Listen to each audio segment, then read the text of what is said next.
Good morning to one and all present over here. Myself Sheikh Ilham.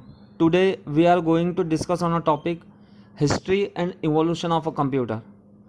Before beginning our session, click on the subscribe button and click on the bell icon to get notification each time when we upload new videos. First chapter, history and evolution of a computer. History and evolution of computer में हम देखेंगे कि computer की history कैसे अराई हुई है, यानी computer की हिस्ट्री क्या है, शुरुआत से कैसे कंप्यूटर आए, किस तरीके से पहले सिस्टम था, टेक्नोलॉजिकल डेवलपमेंट किस तरीके से था। पहले कंप्यूटर हमारे रूम में आधे रूम के इतने इतने कंप्यूटर थे, इतने बड़े बड़े कंप्यूटर थे। वो कंप्यूटर आज की दुनिया में, आज के पीरियड में इतने हो गए हैं कि हम उनको हथेली में लेकर घूम सकते हैं। इतना छोटा कंप्यूटर हो गया है। तो history and evolution of computer में हम वही देखेंगे कि पहले कंप्यूटर कैसे थे और वो इतने छोटे कैसे हो गए। Okay, now let's begin our session. The history of a computer start about 20,000 year एगो।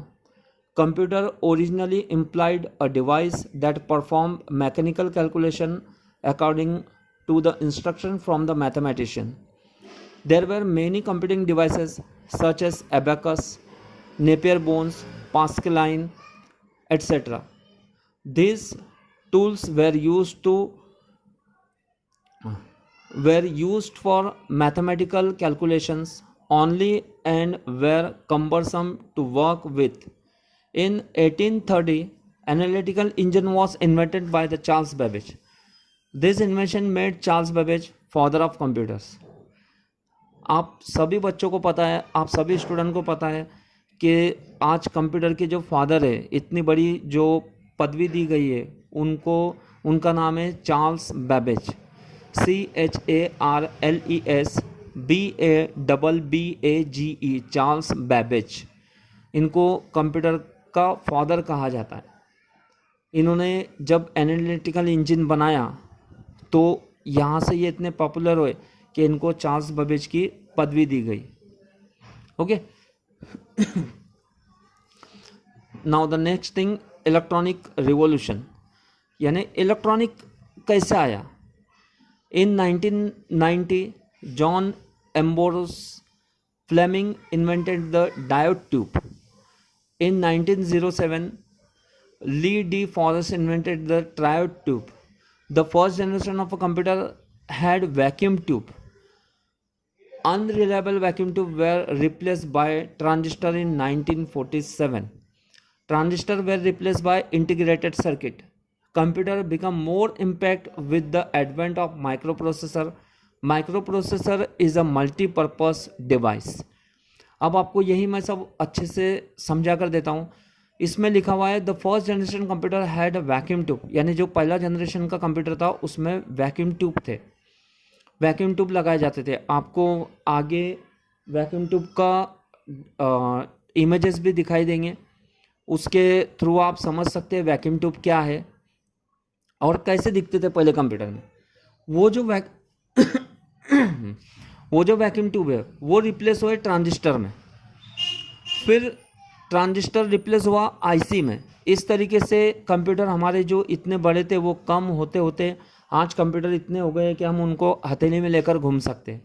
Okay, computer become more impact with the advent of microprocessor. Computer जो इतने इम्पैक्ट हुए वो सिर्फ और सिर्फ माइक्रोप्रोसेसर की वजह से हुए। माइक्रोप्रोसेसर का दूसरा नाम है ब्रेन ऑफ कंप्यूटर। देखिए यहाँ आपको सभी चीज़ें दिखाई दे रही है, इमेजेस, वैक्यूम ट्यूब कैसे थे, ट्रांजिस्टर किसे बोला जाता है। आप ध्यान रखने के लिए ऐसा ध्यान रख सकते हैं, सिर्फ मैं ध्यान रखने के लिए बोल रहा हूँ कि जिसके 3 टांगे होती है उसको ट्रांजिस्टर कहा जाता है इलेक्ट्रॉनिक की भाषा में। लेकिन आज दुनिया बदल गई है। उस ज़माने में जब ट्रांजिस्टर नए निकले थे तब ऐसा होता था कि सिर्फ ट्रांजिस्टर ही 3 टांगे आते थे। आज तो बहुत सारी चीज़ें इलेक्ट्रॉनिक में 3 लेग्स की हो गई है, जैसे मॉसफेट है, EGBT6 है, बहुत सारी चीज़ें। दूसरा आपको दिखाई दे रहा है इंटीग्रेटेड सर्किट, आईसी किस तरीके से रहते हैं, और माइक्रोप्रोसेसर, कंप्यूटर का माइक्रोप्रोसेसर के इमेजेस भी यहाँ आपको दिए हुए हैं कि आप अच्छी तरीके से उसको समझ सकें। क्योंकि ये हमारा वेबिनार है तो आपको यहाँ इमेजेस वगैरह डाल के जितना अच्छे से समझाता आता है उतने हमारी कोशिश है कि हम आपको अच्छे से समझाएं। Now computer generation, here you can see the table of computer generation of there is a 3 columns: generation of computer, year, and the last column is development, यानी उनका डेवलपमेंट कब हुआ और कैसे हुआ। First generation 1940 1956 used vacuum tube, first generation में vacuum tube use होते थे। In second generation use transistor, third generation use IC, fourth generation use micro processor, fifth generation till date use parallel processing hardware, and the sixth generation, it is a very important generation in which artificial intelligence means a technological development that permit the machine to think, that is called the artificial intelligence, AI. The example of artificial intelligence is playing a chess, etc. Then next thing is supercomputer is a computer that perform complex operations at highest speed. Pram is the first supercomputer developed by India. हमारे जो India का सबसे पहला computer है उसका नाम है Param computer. Super computer are very expensive. There are used for specialised purpose such as weather application, nucleus research etcetera. अभी देखो यहाँ आपको बताया गया है, जैसे मैंने आपको पहले तो बता दिया कि परम कंप्यूटर ये हमारे इंडिया का सबसे पहला कंप्यूटर है. और सुपर कंप्यूटर ये बहुत एक्सपेंसिव होता था, जिसको हम यूज़ नहीं कर सकते थे, उसको सिर्फ गवर्नमेंट के लोग ही यूज़ कर सकते. वो यूज़ होता था वेदर एप्लीकेशन यानी तापमान के लिए, न्यूक्लियस बनाने के लिए और अदर रिसर्च करने के लिए, साइंटिफिक रीज़न के लिए यूज़ होता है. जो हमारा सुपर कंप्यूटर है वो आपको यहाँ सुपर कंप्यूटर की इमेजेस भी बताई गई है. आप वो इमेज देखकर ही एक अंदाज़ा लगा सकते हैं कि वो कितना हार्ड होगा, उसको ऑपरेट करना कितना हार्ड होगा. Okay, then next thing is feature of each generation of computer. आपको यहाँ सभी हर एक जनरेशन के कंप्यूटर की जितने भी जनरेशन है, जैसे हमने पहले देखे कंप्यूटर की 6 जनरेशन है, 6 जनरेशन में आपको हर एक जनरेशन के फीचर्स बताए जाएंगे. तो हम शुरू करते हैं फर्स्ट जनरेशन ऑफ कंप्यूटर से. उसके फीचर्स है use vacuum tube for circuitry, used magnetic drum for memory. इस फर्स्ट जनरेशन में क्या होता था, मेमोरी के लिए मैग्नेटिक ड्रम यूज़ होते थे. जैसे आज हमारे कंप्यूटर में रैम यूज़ हो रहा है, उस ज़माने में ड्रम यूज़ होते थे.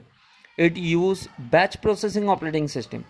ऑपरेटिंग सिस्टम भी बिल्कुल totally different from the just now operating system. Today we are use the operating system Windows 7, Windows 8, Windows 9. और यहाँ हमारे फर्स्ट जनरेशन में बैच ऑपरेटिंग सिस्टम यूज़ होता था. मैं आपको बताऊँगा बैच ऑपरेटिंग सिस्टम भी क्या होता है आगे के सेशन में. Input and output devices were punch card, paper tape and magnetic tapes. Now you can see for input. Now today we are use input device as a keyboard, but in that days we are using the punch card, paper tape and magnetic tape. आपको magnetic tape के images भी आगे आएंगे. magnetic tape पहले input device के लिए use होता था और ये सभी चीज़ें ऑपरेट करना बहुत हार्ड थी. आज हम इनपुट डिवाइस हमारा कीबोर्ड है, माउस है, उससे बिल्कुल इजी तरीके से हम कीबोर्ड से कोई भी कंप्यूटर को इंस्ट्रक्शन दे सकते हैं. लेकिन उस ज़माने में मैग्नेटिक टेप से कंप्यूटर को इंस्ट्रक्शन देना it is very hard, too huge, बहुत ज़्यादा वजन था उसका, वेरी एक्सपेंसिव, बहुत खर्चीले थे, कंज्यूम लॉट ऑफ इलेक्ट्रिसिटी बहुत ज़्यादा खर्च होती थी, generated lot of heat. Vacuum tube इसमें यूज़ होता था, इसलिए उसकी आंतरिक रचना जो है, अंदर का जो टेक्नोलॉजिकल डेवलपमेंट था वैक्यूम ट्यूब का, ओके, वैक्यूम ट्यूब का अंदर का जो आंतरिक रचना थी, टेक्नोलॉजिकल डेवलपमेंट था, वो इस तरीके से, क्योंकि उस समय इतनी हाई टेक्नोलॉजी नहीं थी, लेकिन वो भी बहुत बड़ी बात थी कि साइंटिस्ट लोगों ने वैक्यूम ट्यूब बना लिया। तो वो उनके आंतरिक रचना ऐसी थी कि वो हीट बहुत प्रोड्यूस करते थे। तो ये एक चीज़ थी। Generated lot of heats, required air condition to keep it cool. First generation के कंप्यूटर में, जैसे आपने पहले टेबल में ईयर भी देखा, उन जनरेशन ऑफ कंप्यूटर में एसी रिक्वायर्ड था, एसी लगाना ज़रूरी था, नहीं तो वो कंप्यूटर बहुत बहुत जल्दी जल जाते थे। सपोर्टेड मशीन लैंग्वेज ओनली, ये कंप्यूटर जो है वो सिर्फ मशीन लैंग्वेज ही समझते थे। मशीन लैंग्वेज क्या होता है वो भी आप लोगों को पता है। 0 and 1, 1 1 1 0 0, जो सिर्फ 0 and 1 रहता है, that is called the machine language, जो कंप्यूटर समझता है। आज भी कंप्यूटर सिर्फ और सिर्फ मशीन लैंग्वेज ही समझता है। But now we are give the input in English language, but computer understand only the machine language. It will translated by machine language.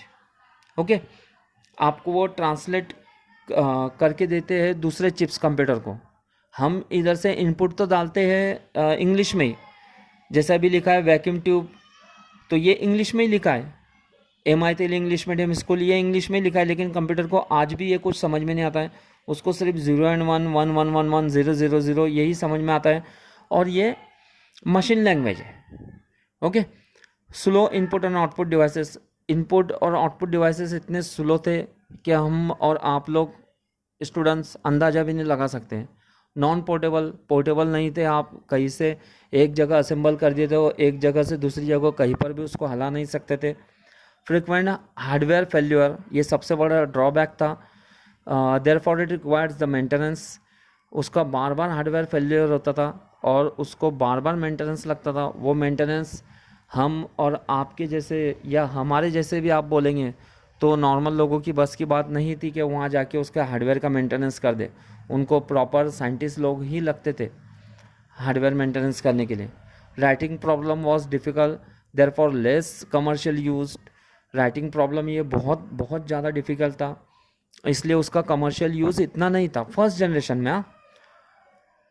Many component were manually assembled, this made production of each computer slow and costly affairs. उसके example दिए आपको first generation computer के, इनेक, और यहाँ जितने भी सारे example दिए हुए आपको स्क्रीन पे दिख रहा है, IBM 701, IBM 650, ये सब फर्स्ट जनरेशन कंप्यूटर के नाम हैं। अब उसी तरह आते हैं हम सेकंड जनरेशन पे। अगर आपको फर्स्ट जनरेशन अच्छे से समझ में आ गया होगा तो अब हर एक जनरेशन का वैसे ही होगा। फर्स्ट जनरेशन का कंपेयर सेकंड जनरेशन से होगा, सेकंड जनरेशन का कंपेयर थर्ड जनरेशन से होगा, थर्ड जनरेशन का कंपेयर फोर्थ जनरेशन से, फोर्थ जनरेशन का कंपेयर फिफ्थ से, और फिफ्थ का सिक्स से।